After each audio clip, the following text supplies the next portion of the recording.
شمائل ترمذی کا باب نمبر 39 جو کہ شروع کیا ہوا تھا،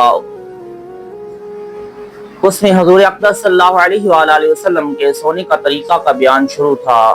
اس کی پارٹ نمبر 1 آپ تک پہنچا۔ آج انشاءاللہ بقیہ حصہ آپ تک پہنچائیں گے۔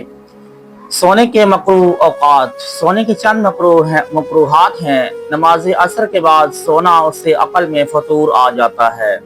مغرب کے بعد سونا، اس سے نماز یا باجماعت چھوٹ جانے کا خوف قوی اندیشہ ہے۔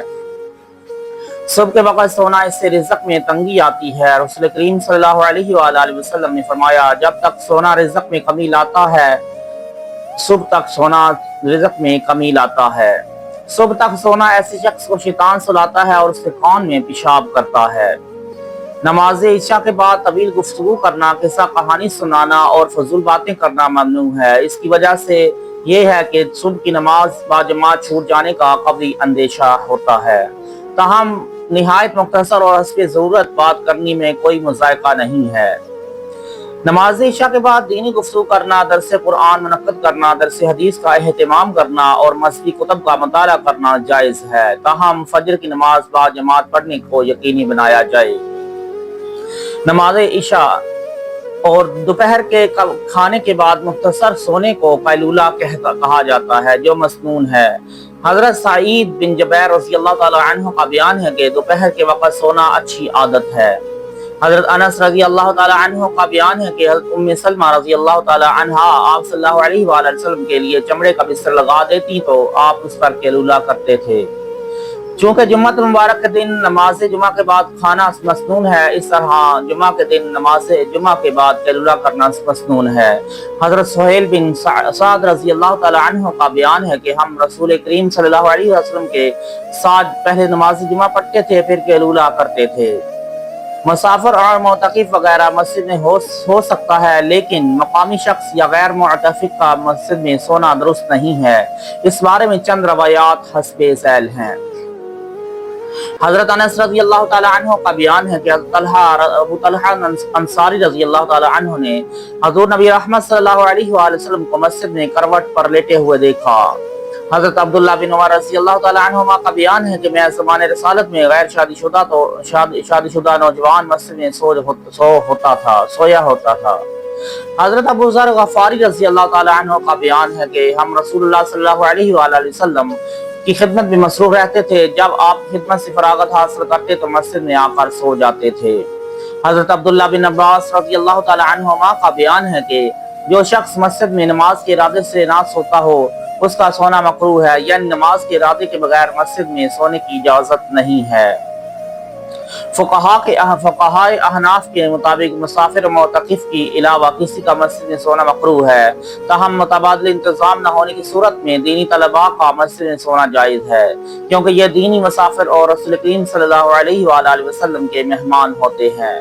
جس طرح رسول کریم صلی اللہ علیہ وآلہ وسلم کی ذات منفرد تھی، اسی طرح آپ کے سونے کا انداز بھی منفرد تھا۔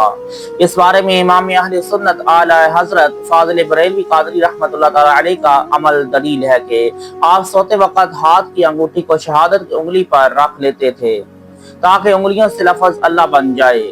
آپ پیر پھیلا کر کبھی نہ سوتے، بلکہ دائیں کروٹ لیٹ کر دونوں ہاتھوں کو ملا کر سر کے نیچے رکھ لیتے اور پاؤں مبارک سمیٹ لیتے، اس طرح جسم سے لفظ محمد بن جاتا۔ حضرت اسود رحمۃ اللہ علیہ کا بیان ہے کہ میں نے ام المؤمنین حضرت عائشہ صدیقہ رضی اللہ تعالی عنہا سے سوال کیا، رات کی عبادت کے بارے میں آپ کا کیا معمول تھا؟ حضرت عائشہ صدیقہ رضی اللہ تعالی عنہا کے مطابق آپ صلی اللہ علیہ وآلہ وسلم شروع رات میں سو جاتے تھے، سحری کے وقت بیدار ہو کر طاق عدد نماز ادا کرتے، پھر بستر پر محو استراحت ہو جاتے، پھر اذان سن کر تیزی سے بیدار ہوتے، غسل کی ضرورت ہوتی تو غسل کرتے، ورنہ وضو کر کے نماز کے لیے تشریف لے جاتے۔ حضرت ام سلمہ رضی اللہ تعالی عنہا سے منقول ہے کہ آپ صلی اللہ علیہ وآلہ وسلم جتنا وقت آرام کرتے اتنا وقت نماز میں صرف کرتے تھے۔ حضرت عائشہ صدیقہ رضی اللہ تعالی عنہا نے فرمایا، حضور اقدس صلی اللہ علیہ وآلہ وسلم رات کے ابتدائی حصہ میں آرام فرماتے اور شب کے آخری حصہ میں عبادت کرتے تھے۔ رات کے آخری حصہ میں عبادت سے مراد نماز تہجد ہے، جو آپ باقاعدگی سے ادا فرماتے، جبکہ نماز عشاء اور نماز فجر دونوں کو ان کی اوقات میں ادا فرماتے تھے۔ सोने से कबल सूरह बकरा की इब्तदाई 4 आयात, आयतुल कुर्सी मा बाद वाली 2 आयात और सूरह बकरा की आखिरी आयात की तिलावत करने से शैतान घर में दाखिल नहीं होता।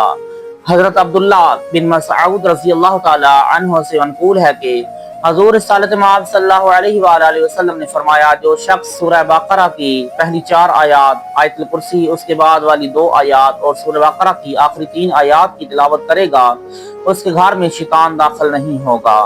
हजरत अब्दुल्ला बिन मसऊद रज़ी अल्लाह ताला अन्हु से रिवायत है, जो आदमी इन मज़कूरा आयात की तिलावत करेगा वो कुरान नहीं भूलेगा। तस्बीहात फातिमा रज़ी अल्लाह ताला अन्हा की तरगीब।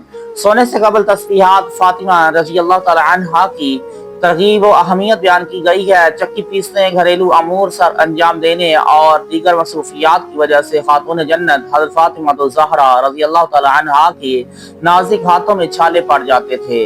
एक मौका पर उन्होंने अपने वालिद गिरामी सल्लल्लाहु अलैहि वसल्लम से एक गुलाम फराहम करने का मुतालबा कर दिया।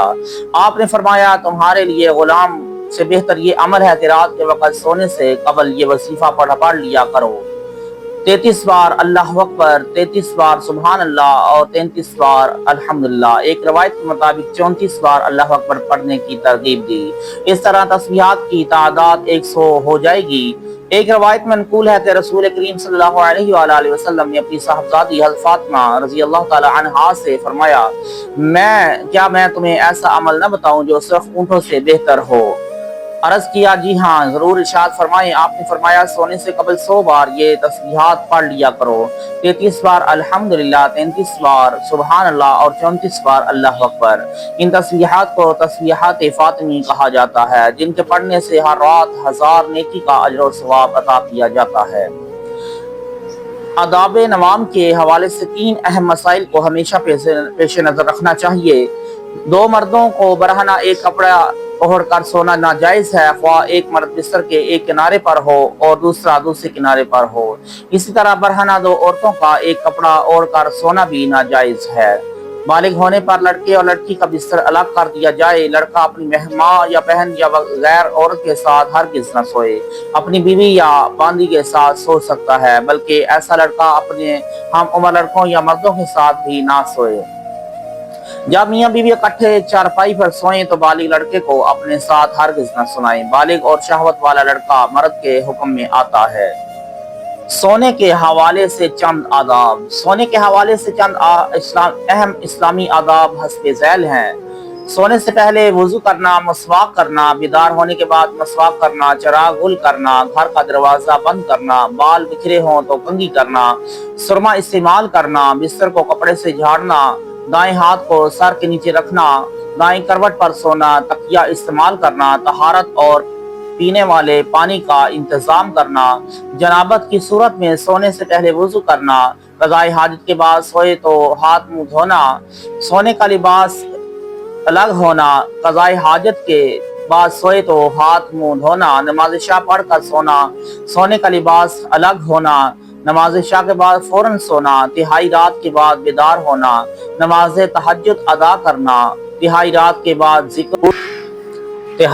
के बाद जिक्र और दुरूद में मशगूल होना, चटाई पर या चारपाई पर सोना, दुआए मासूरा पढ़ना, कुछ आयात की तिलावत करना, सूरह मुल्क, आयतुल कुर्सी, सूरह बकरा की इब्तदाई और आखिरी आयात की तिलावत करना, तस्बीहात फातिमी पढ़ना, तौबा इस्तिग़फ़ार, नींद आने तक दुरूशी पढ़ना, जिक्र इलाही में मसरूफ रहना, दाईं बाईं करवट तब्दील करते वक्त जिक्र करना, जिक्र खुदा करते हुए बेदार होना, बेदार होने पर दुआए मासूरा पढ़ना, तहारत और इस्तिंजा करना, नमाज तहज्जुद अदा करना। सोने के हवाले से कुछ अमूर खिलाफ सुन्नत और मकरूहात हैं जिनसे इज्तिनाब और एतराज़ जरूरी है, वो दस्ते झैल हैं। औंधे मुंह सोना, खाने के बाद फौरन सोना, गैर मसनून लिबास, जांगिया वगैरह में सोना, गुजरगाह पर सोना, लोगों के दरमियान सोना, बगैर मुंडीर छत पर सोना, खाने के बाद आलूदा हाथ से सोना, नमाज असर नमाज मगरिब के बाद सोना, नमाज इशा के बाद फजूल गुफ्तगू में मसरूफ होना, बराए तहारत और पीने के पानी का एहतमाम किए बगैर सोना, रात को इतनी ताख़ीर सोना जिससे नमाज बाजमात रह जाए, तलुए आफ्ताब तक सोए रहना, दुआए मसूरा पढ़े बगैर सोना और बेदार होना, खेल कूद मसरूफ रहते हुए सोना, दुआए मसूरा पढ़े बगैर कारोबार में मशगूल होना।